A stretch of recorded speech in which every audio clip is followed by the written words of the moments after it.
Now,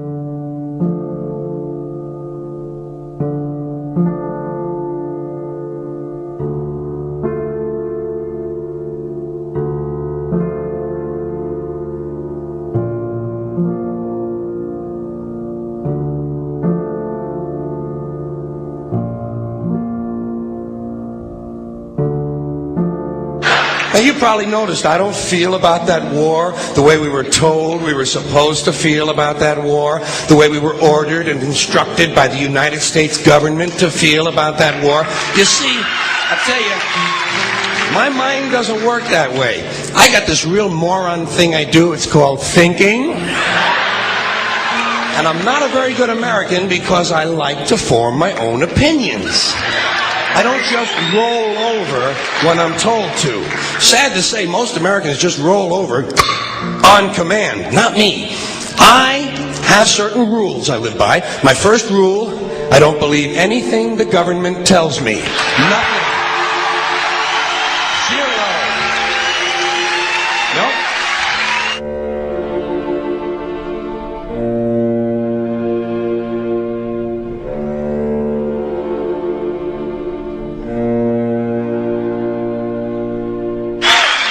And I don't take very seriously the media or the press in this country, who in the case of the Persian Gulf War were nothing more than unpaid employees of the Department of Defense, and who most of the time function as kind of an unofficial public relations agency for the United States government.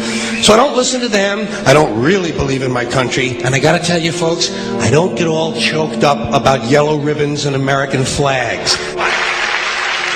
Now, to balance the scale, I'd like to talk about some things that bring us together. Things that point out our similarities instead of our differences. Because that's all you ever hear about in this country is our differences. That's all the media and the politicians are ever talking about, the things that separate us, things that make us different from one another.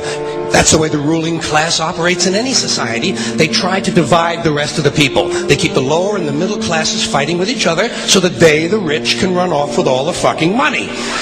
Fairly simple thing, happens to work. You know, anything different, that's what they're going to talk about. Race, religion, ethnic and national background, jobs, income, education, social status, sexuality, anything you can do, keep us fighting with each other so that they can keep going to the bank. You know how I describe the economic and social classes in this country? The upper class keeps all of the money, pays none of the taxes. The middle class pays all of the taxes, does all of the work. The poor are there just to scare the shit out of the middle class.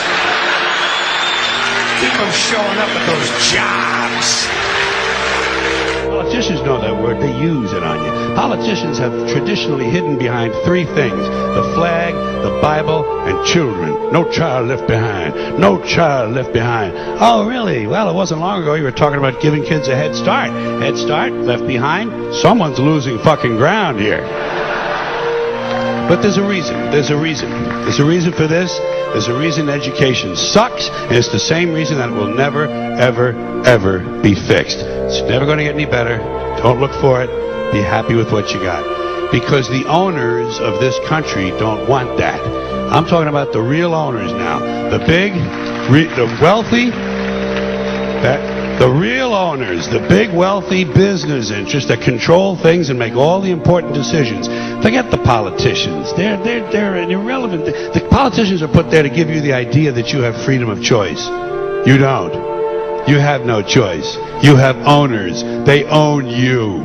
They own everything. They own all the important land.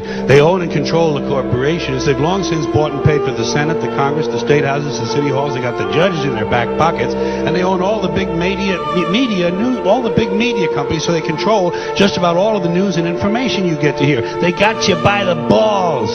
They spend billions of dollars every year lobbying to get what they want. Well, we know what they want. They want more for themselves and less for everybody else. But I'll tell you what they don't want. They don't want a population of citizens capable of critical thinking. They don't want well-informed, well-educated people capable of critical thinking. They're not interested in that. That doesn't help them. That's against their interest. That's right. You know something? They don't want people who are smart enough to sit around the kitchen table and figure out how badly they're getting fucked by a system that threw them overboard 30 fucking years ago. They don't want that. You know what they want? They want obedient workers. Obedient workers. People who are just smart enough to run the machines and do the paperwork and just dumb enough to passively accept all these increasingly shittier jobs with the lower pay, the longer hours, the reduced benefits, the end of overtime, and the vanishing pension that disappears the minute you go to collect it. And now they're coming for your Social Security money. They want your fucking retirement money. They want it back so they can give it to their criminal friends on Wall Street. And you know something? They'll get it. They'll get it all from you sooner or later because they own this fucking place. It's a big club, and you ain't in it. You and I are not in the big club.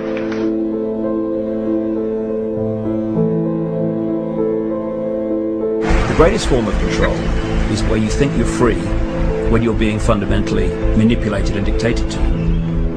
One form of dictatorship is being in a prison cell and you can see the bars and touch them. The other one is sitting in a prison cell but you can't see the bar, you think you're free. What the human race is suffering from is mass hypnosis.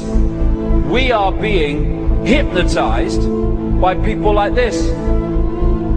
Newsreaders, politicians, teachers, lecturers. We are in a country and in a world that is being run by unbelievably sick people. The chasm between what we're told is going on and what is really going on is absolutely enormous. The greatest hypnotist on planet Earth is a oblong box in the corner of the room. It is constantly telling us what to believe is real. Historically, the control and manipulation of political opinion has been the Freemasons' main weapon in gaining control of countries and states.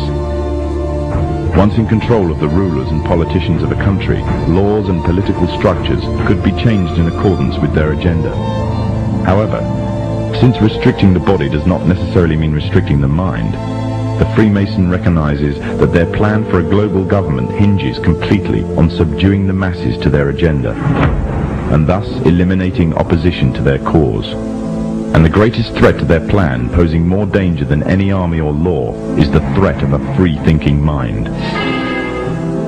In order to eliminate this threat and to achieve their objective, the Masons have set about the boldest plan ever devised: the complete control of every aspect of human life, your life. And the weapons they are using against you are in your very homes, entertaining you and your children, and gradually indoctrinating you without you even realizing.